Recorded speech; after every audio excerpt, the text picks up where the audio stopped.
Why tier 2 is a noob trap. This is a video directed at me. I find it very polite of Don to move his camera over the other side. That way, I don't have to move my camera whenever I watch the video. Very polite of him to do that. World Tier 2 is a noob trap. And when I say that World Tier 2 is a noob trap, what I mean is not that if you play World Tier 2, you're a noob. It's just that currently the game's not very well balanced, and you're taking on actually more difficulty for less rewards by playing it over playing World Tier 1. So World Tier 1 and 2 are the tutorial. They're the start of the game, and they're not really like the actual end game challenging parts of this. You can pretty much make this equivalent to going and playing through the storyline part of Path of Exile or other ARPGs before you make it to like the maps and end game systems. You don't really start getting Paragon points, which is definitely a big part of the end game power curve, until I think he could be right about this. I actually think so. Hit level 50, and you don't get access to basically any of the end game systems like the Tree of Whispers, Helltide. Actually, I think Tree of Whispers is in the end of leveling up, but you don't get access to Helltide or Nightmare Dungeons, I know or even like the better gear mods on Sacred and Ancestral items or Uniques, even until you get to World Tier 3. Therefore, you kind of want to spend as little time as possible in World Tier 1 and World Tier 2 if you're looking to be efficient. If you're just looking to have fun and just... Yeah, I do think I'm going to play through the game in World Tier 2 because I think that it will make for better content than just speed running every single boss and like one-tapping it in like 3 or 4 hits. But I think that he's probably right.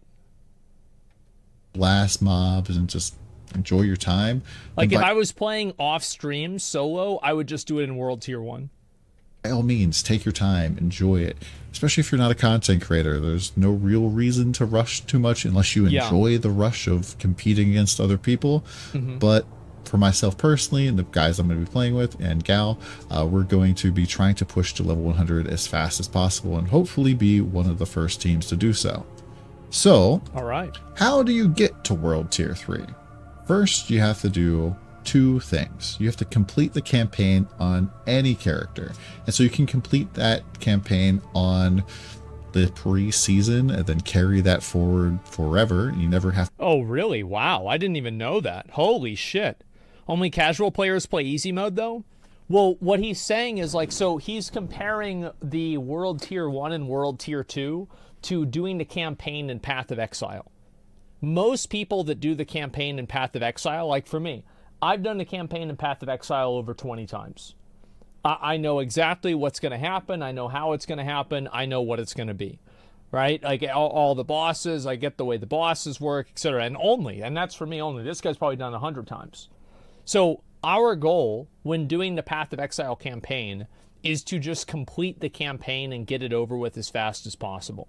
Because the real content that we're going for is the end game content. And the end game content isn't in World Tier 2 or World Tier 1. It's in World Tier 4 or 5. And that's where you want to get as fast as possible. So it's the opposite as casual. It's like you're doing World Tier 1 because it's more efficient, because it'll get you to World Tier 3 faster. We're crucifying the guy now? No, what he's saying makes sense.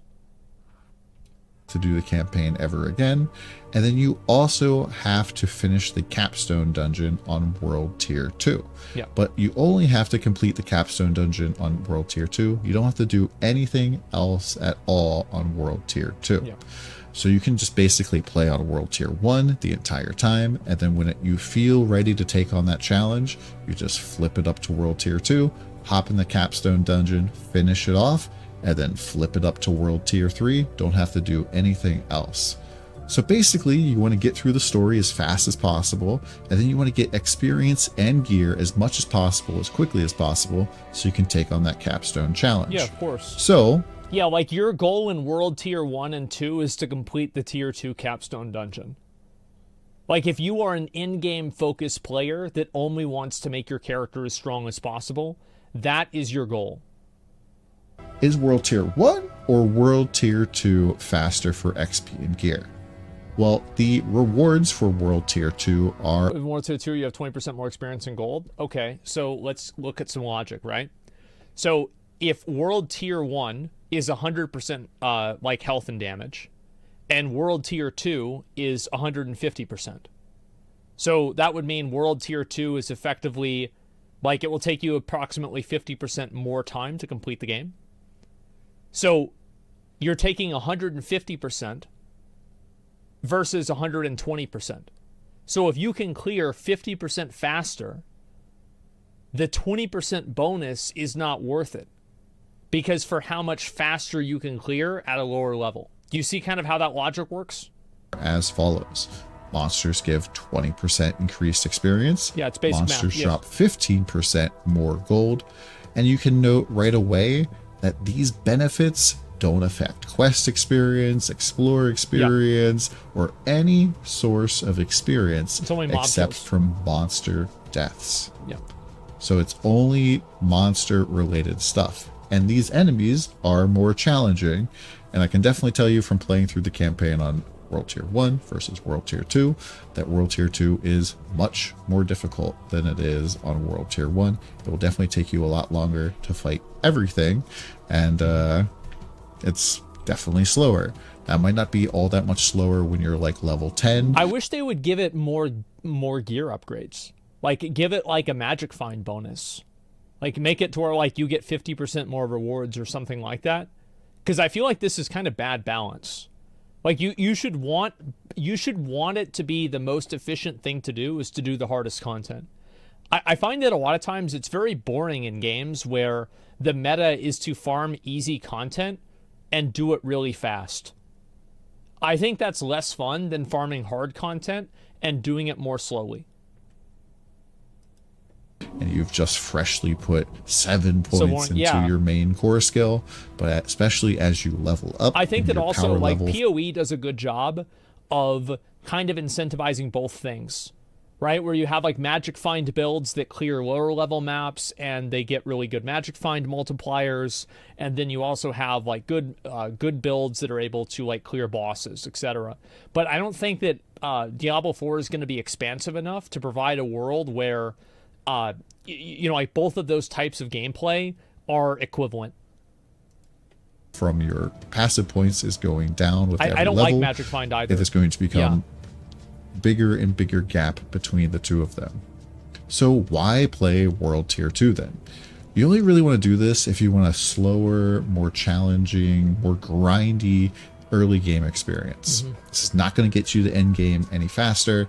It's not going to make you any more or less of a gamer, but I think I will still play World Tier 2 on release because I just think that it will make for better content.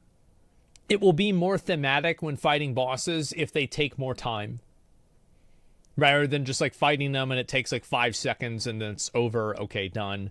Now what? Will delay your time to endgame. So if you want to play with your friends in endgame, you really don't want to play in World Tier 1. So how about some math? So since World Tier 2 adds 0 extra loot, like I want to remind you, the rewards are increased experience from monster kills and increased gold drop from monsters. Nothing else about loot at all. There's no more legendaries, more loot drops. There's no additional loot from World Tier 2. That means that if you're slowed down by even 1% by switching up to World Tier 2, that means you're getting less loot. Let me repeat that again. If you are slowed down by playing in World Tier 2 compared to World Tier 1 by even 1%, that means you are getting less loot for the same time played. And then if you're slow... And also, by the way, I don't even know if this is true. Because think about it in practice. Because in practice, whenever you're killing more mobs, you're going to be getting more loot. And whenever you get more loot, you can sell the loot. And whenever you can sell the loot, you can get the gold. So you might actually still come out ahead even if you're doing it at the exact same speed. By 17% or more, you are also getting less experience, since 83% speed times that 1.2 XP multi is at 99.6% XP. So that means you only break even on XP at 16% slowed. Yeah. So if you're like 5% slowed by going up to World Tier 2, then like you're getting a little bit more XP. But right now, the rewards for going to World Tier 2 are extremely poor. Yeah. It is not worth doing it by any stretch of the imagination. I wish I had noticed this in the first beta. And I think that if players had given enough feedback on this, because World Tier 2 was so easy in the first beta, because we had so much really good gear, right? We had all the legendary effects, so it was like pretty much the exact same thing. I really wish that we had known that. Because if so, I think players would have provided enough feedback and they probably would have changed this to be better. Because like the way that it's designed right now is bad. It shouldn't be like this. So for rewards. So basically, if you're not one-shotting everything, then you're slowing down your XP and your loot by playing on World Tier 2. World Tier 2 is kind of like the equivalent of Path of Exile League mechanics. You just don't really want to touch it at all until it's time for endgame, which is capstone in this case. And I mean, I don't really like that personally. I would prefer that playing on the more challenging, more difficult variant of the game provided more rewards, but right now it's just not the case. Yeah, I mean, there were a few times, like I remember,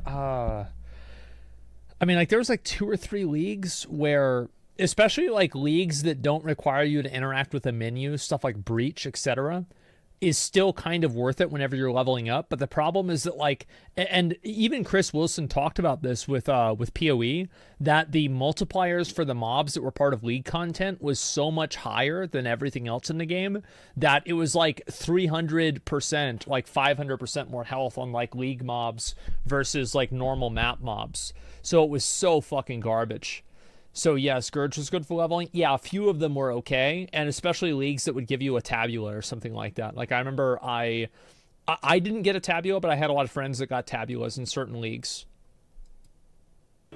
Now, concerning travel time, I know a lot of this came up when we were talking in chat. Travel time does not change between World Tier 1 and World Tier 2. Especially when you're doing the campaign, you're still going to be running from the same spot to the same spot. Therefore, it doesn't really factor into our equation all that much. Just like basic algebra, if two things are the same on the same side of the equation, or different sides of the equation, you can take them away.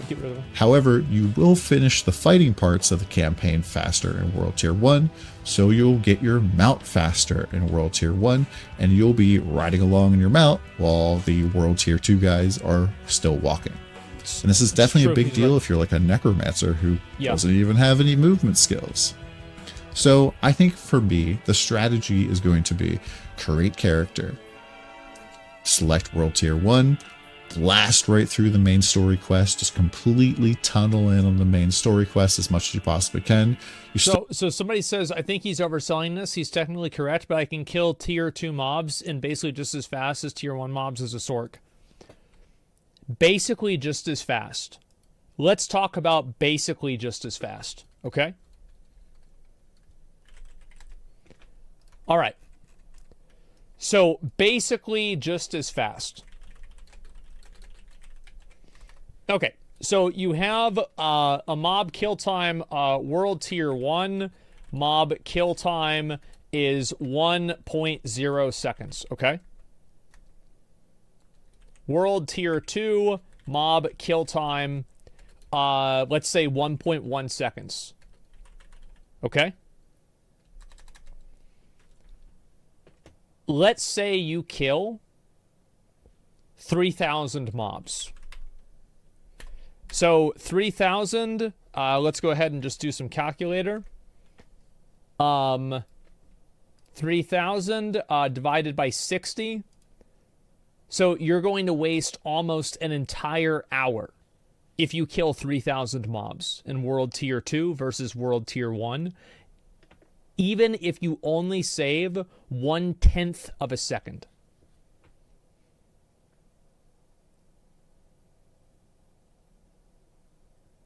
Not 1 by 1, though. I'm averaging.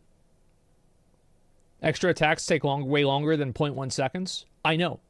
Well, what I'm saying is that even at the most, I think it's 5 minutes. No, it's not. What are you talking about? It's divided 60 seconds. Or so, no, you guys are totally right. It was 5 minutes. You're actually totally right. I am totally wrong. I forgot it was the fraction. Yes, it's 5 minutes. Yeah, you save 5 minutes. And the more that you do that, the more mobs you kill, the more time you waste. So it's not about how much time you save on each individual mob. It's how much time you save collectively after doing it for 5 hours or after doing it for 10 hours or something like that. It adds up.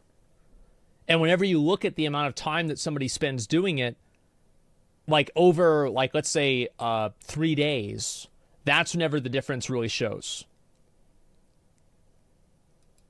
W streamer admitting is wrong? No, I have no problem. Like, I just did the math wrong. I didn't think about it. It's fine. Like, I don't take it personally, right? All I'm saying is that, like, it's the extrapolation of that really wastes time. And also, it's not 0.1 seconds. I think I'd probably still right, because, like, realistically, it's going to take way longer. But it's still World Tier 2, because that 10% increase in time is still a 20% increase in experience. I think that in World Tier 2, and it's not a 20% baseline increase in experience. So, remember in Season of Mastery, whenever the only experience that you would gain that was doubled, I think it was only like quest turn-ins or something like that, and it wasn't mob kills. The amount of actual experience you're gaining, like rested experience in WoW is like this. Rested experience is only applied to mob kills. It's not applied to quest turn-ins. So how much experience are you getting for mob kills, and how much experience are you getting from quest turn-ins? And like Lilith statue clicks, and renown things, and bonuses that you get from different other random stuff. I would say that mob kills are probably about half of the total experience. So you're not really gaining 20% extra experience. You're only really effectively gaining 10% extra experience. That's what I would say. Most bosses take way longer on World Tier 2. Well, absolutely. Who cares? No one. Why do we do this? Because we can.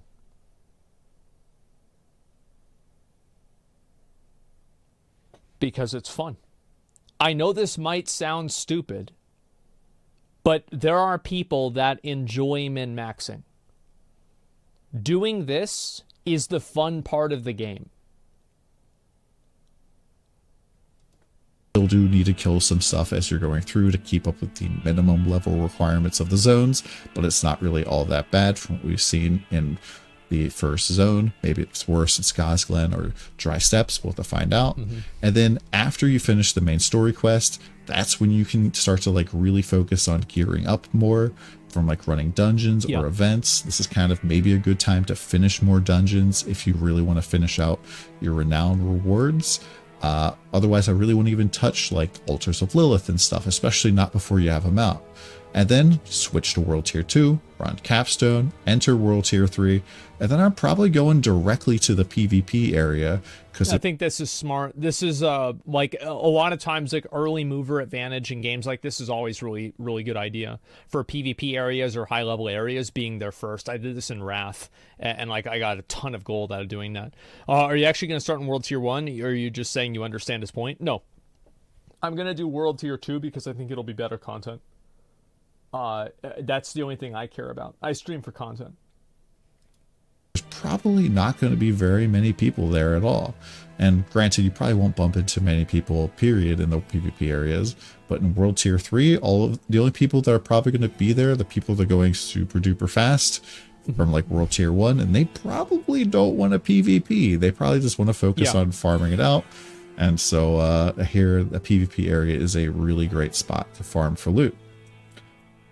Now, if you like this and you like more information about Diablo 4 mechanics, I do have a series that I've kind of animated here a little bit. It's called Diablo University. So far, I've done videos on Paragon, Lucky Hit, some gem stuff. They did update a lot of the gems in the last Server Slam. so I might need to update this a little bit, but it gives you a general idea of gems and how Fortify works. There's definitely some Fortify mechanics that I was a little bit surprised about, so I highly recommend these videos, and maybe I'll put a button to this playlist up in the air here. This is a really good I'm video. going to put this whole presentation in the description below. You can just link this to your friends if you're trying to have a hard time deciding whether or not you want to do it's a good video. World Tier 1 or World Tier 2. But thank you much for watching my video. We'll see you again next time. Yeah, see, this is the way videos need to be. It's a point, and then there's algebra to explain why the point is accurate, and then it's an advertisement for other videos that explain similar points, and the video's over. That's it. That's all we want to see. We want to see. Let's see the numbers. Let's see how it works. Let's see how it fits together. See if it makes sense. It does make sense. Good video. Yeah, definitely a W with this one. Abso-fucking-lutely. And this video is titled at me, but I agree with them. I think this is very, very accurate. It's also unfortunate that it's accurate. I want to say this again. I think this is stupid. World Tier 2 should be the better, like, a more skilled player should always want to play the harder mode of the game in order to get the best rewards. Yeah, I really, really dislike that. And I absolutely hope that they can... I mean, I don't think they're going to change this on release, but they should change it at some point, not in an ARPG. Well, why does an ARPG have unique rules for this? I don't think that's fun, to just play the easier mode of the game. I don't think it's fun in PoE either. I think it's stupid. Yeah, more effort should be more reward. Harder boss should give better reward. Harder boss, if you can beat it, should be the better option. How would you change it? What I would probably change is I would just make it drop better gear. I would just make it drop legendaries more often in World Tier 2, so leveling is more dynamic and fun. Because you can get cool items. I actually wouldn't change anything else. I think the experience is fine, because I think the bonus in the like your gear that's going to make you kill the mobs faster will be a more fun experience. That's what I would want to see. Better gear, harder fights? Yeah, exactly. Gear drops 100% would be World Tier 2 worth it. Yeah, how much? 5%? I would say make it like the beta, the original beta. Maybe a little bit, like maybe not quite that much, but like pretty close to that. Where like you're getting a legendary like maybe every 20 minutes of gameplay. Whereas in the most recent one, you're getting a legendary like maybe once an hour. Right? Probably less than that. Probably like 2 hours, 3 hours. Just number manipulation, mob kill, time to kill is not that different. Only bosses really matter. Playing a better class is what's more important than what tier you're on. I think they both matter. And even if you're only saving a small amount of time, that time adds up over time. Yeah, let's see. 300% is kind of crazy. Yeah, but who cares? It's too much? Yeah, maybe not. I'm just saying in general, there should be a compelling reason. That's my... it seems nuts. You should balance the earlier parts of the game around you not having legendaries. Well, I don't think that they would be balanced around you having legendaries. The legendaries would just make it easier. And like, again, I'm just spitballing ideas. I'm not saying this is exactly what they should do, but I'm just saying that in general, that is, that's kind of like that's like a starting point if I'm brainstorming how to make it worthwhile. Did D3 have better drops in Tier 2? The original game was a lot different in just so many other ways. So there was no World Tier 2. There were only 4 difficulty modes, and you would just do the 4 difficulty modes. Does that make sense?